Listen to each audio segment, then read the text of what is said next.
So the first story I want to tell you about is one of the first lessons I had in intention. So let's first take a moment, and I want you to ask yourself, what is your intention? What was your intention coming here today?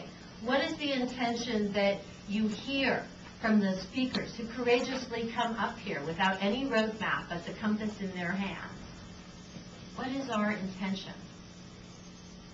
So the first time I really had a lesson brought home about intention was in my home.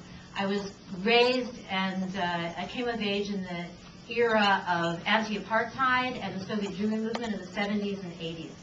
And I was taken on marches and protests and demonstrations and engaged in conversations around the table and among my friends and at school.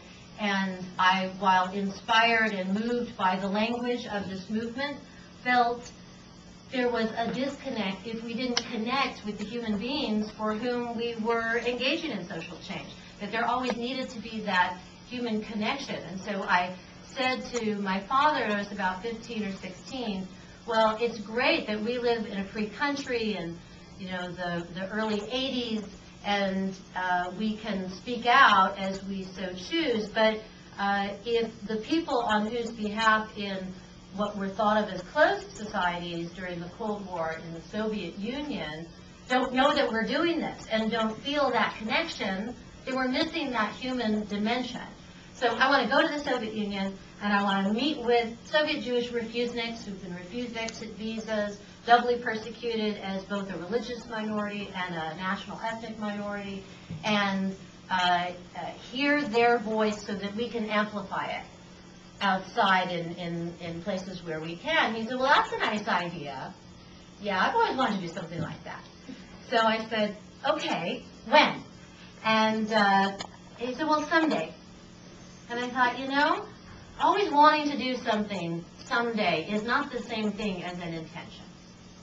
So let's give that some intention. Let's give that some focus, some clarity, and some parameters. So I said, how about this? The summer after my freshman year in college, I'll be 18. There was some money set aside for me that was going to have appreciated at that point. I could self-finance a trip. That's when we'll go. And he said, nice idea. Let's come back to that. Let's revisit that. So I go off to college, and it's the fall, and the season is changing like it is now, and the apples are starting to ripen. And I called my dad, and I said, well, we should start preparing for next summer. He said, what are you talking about? I said, well, we're going to the Soviet Union. We set this intention, and now we're going to follow through with it.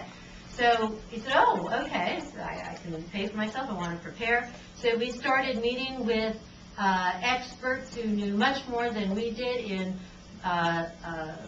Washington, D.C. and New York, and prepared to go to the Soviet Union in 1984 at the height of oppression of Soviet Jews, when very, very few, it was the lowest number who were being released and allowed emigration.